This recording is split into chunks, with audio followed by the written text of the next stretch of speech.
gente! Prontos para mais uma aula de Química? Então vamos dar continuidade ao nosso conteúdo de Termoquímica, onde vimos que o estudo da termoquímica é o quê? É o estudo da transformação do calor, a transferência do calor. O calor ele pode ser absorvido, que é um processo endotérmico, ou o calor pode ser liberado, que chamamos de processo exotérmico. Processo quando absorve, a gente percebe o esfriamento. Processo quando libera energia, a gente sente, a gente percebe o calor, tá certo? A gente percebe a temperatura maior, tá bom? Então, eu posso identificar uma reação que está acontecendo ou está liberando ou absorvendo a partir de gráficos, tá bom? Então, eu quero que vocês observem aqui no quadro. Eu coloquei aqui um gráfico onde demonstra a entalpia, tá bom? Eu tenho a entalpia de A. Então, percebam que a entalpia de A é maior que a entalpia de B. Visto que eu coloquei essa equação, A transforma-se em B e libera calor. Foi até a mesma equação do vídeo anterior. Então, eu sei que a entalpia de A é maior que a entalpia de B, porque ele transforma-se em B e ainda libera calor. Então, eu sei que a entalpia de A é maior que a entalpia de B. A entalpia de B está mais aqui embaixo. Então, essa reação, no caso, esse processo, é um processo que libera calor. Se libera calor, o processo é exotérmico. E a setinha vai estar apontada para onde? Quando vocês perceberem um gráfico de termoquímica, onde eu tenho a entalpia de A do reagente é maior que a entalpia do produto e uma setinha para baixo, então significa dizer que o ΔH é menor que zero, ou seja, o processo é exotérmico, libera calor, libera energia, tá certo? Então, sempre que vocês se depararem com gráficos, e vocês vão perceber que o ΔH dos reagentes é maior que o ΔH do produto, a setinha vai estar indicando para baixo. Se a setinha está para baixo, então eu sei que aquela reação ali é uma reação exotérmica. A reação exotérmica é uma reação que libera calor, tá certo? Então agora vamos ver o outro processo. Vimos processo exotérmico e agora vamos para o processo endotérmico. Se é endotérmico, existe absorção de calor, absorção de energia. Então, como é que eu vou saber que o processo está acontecendo? É endotérmico em um gráfico. É ao contrário. Observem aqui. Eu tenho um gráfico de entalpia, né? Demonstra a variação de entalpia. Então, percebam. Eu tenho reagente C mais calor, eles dois reagem e dá origem a D. Então, nesse caso, eu tenho maior energia onde? Para eu formar D, eu tive que ter C e ainda mais calor. Então, para eu formar D, eu tenho muita energia aqui, não é? Então, a entalpia de D é bem maior do que a C. Então, a entalpia de D, ó, tá aqui em cima. E a entalpia de C, que é o reagente, é menor. Então, percebam, a entalpia do produto é maior que a entalpia do reagente. Nesse caso, o meu ΔH, a variação de entalpia, vai ficar o quê? Maior que zero, vai ficar positivo. Então, sempre que o ΔH ficar positivo, o processo é endotérmico. O processo está absorve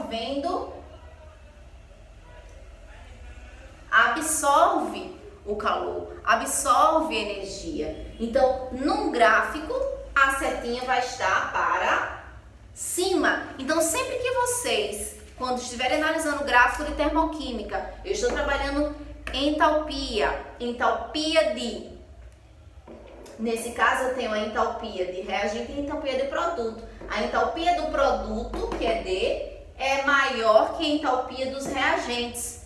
Se a entalpia do produto é maior que a do reagente, então eu já sei que o processo é endotérmico. Por quê? Porque o ΔH vai ficar maior que zero. Se o ΔH é maior que zero, eu sei que aquele processo ali é um processo que absorve energia, absorve calor, tá bom? Então, no processo de termoquímica, a gente tem que se ligar nisso. Processo que absorve, processo que libera energia. Num gráfico, eu tenho que saber se aquele gráfico é um gráfico que representa algo que está liberando ou absorvendo esse pacote energético, tá certo? Tudo isso analisando a variação de entalpia. Variação de entalpia é o quê? A entalpia final menos a entalpia inicial. Então, já sabemos identificar o que é um processo endotérmico, o que é um processo exotérmico, não é assim? Sabemos identificar quando esse processo acontece em um gráfico, quando a setinha está para baixo, o processo é exotérmico, quando a setinha está para cima, é endotérmico, tá bom? E quando é que a gente consegue identificar o processo endotérmico e exotérmico? Na mudança do estado físico. Lembra do exemplo? Quando a gente sai do mar, da piscina, a gente sente um frio. Então ali também é um processo que absorve energia, né? Então é um processo endotérmico. Então eu coloquei para vocês aqui, não é? S, sólido, líquido, gasoso. Os 3 estados físicos mais comuns, né, da matéria. Então, esses 3 estados, a gente sabe que existem transformações, não é? Se eu saio do estado sólido para líquido, eu tenho um processo de fusão, líquido para gasoso, evaporação, não é? Então, esse processo, sólido para líquido, líquido para gasoso, para que isso ocorra, é necessário que uma absorção, absorve energia para que essa transformação da matéria ocorra. Então, se tudo isso aqui é necessário uma absorção de energia, então esse processo de fusão, vaporização ou evaporação é um processo endotérmico.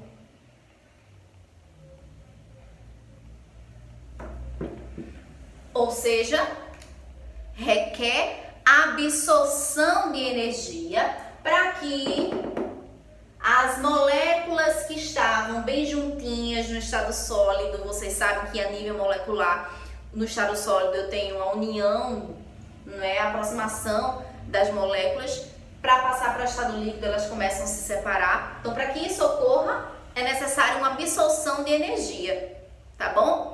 Só que o processo ao contrário, se eu quiser sair do estado gasoso para líquido, que é a condensação, ou sair do estado líquido para sólido, que é a solidificação, ou seja, o ao contrário agora, né? As moléculas que estavam aqui no estado gasoso totalmente dispersas, eu quero que elas se aproximem mais, não é? Então, mudança do estado físico. Nesse caso, o processo de condensação e o processo de solidificação, para que eles ocorram, o que é que acontece?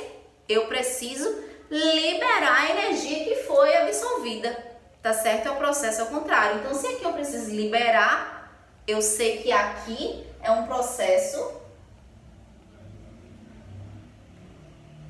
exotérmico. Tá bom? Então, se liguem também. Se eu tiver no estado sólido e saltar para o estado gasoso, que transformação é essa? Sublimação. Então, o processo de sublimação é um processo endotérmico. E se for o contrário, do gasoso passar a ser sólido, chamamos de ressublimação. Então, é um processo endotérmico. Então, se eu preciso absorver energia, endotérmico. Se eu preciso liberar aquela energia absorvida, o processo é exotérmico. Lembrando que processo endotérmico, a variação de entalpia endotérmico é maior que zero, é positivo. Processo exotérmico, variação de entalpia é menor que zero, é negativo. Tá certo? Então, espero que tenham gostado. Até a próxima aula. Um abraço virtual a todos vocês.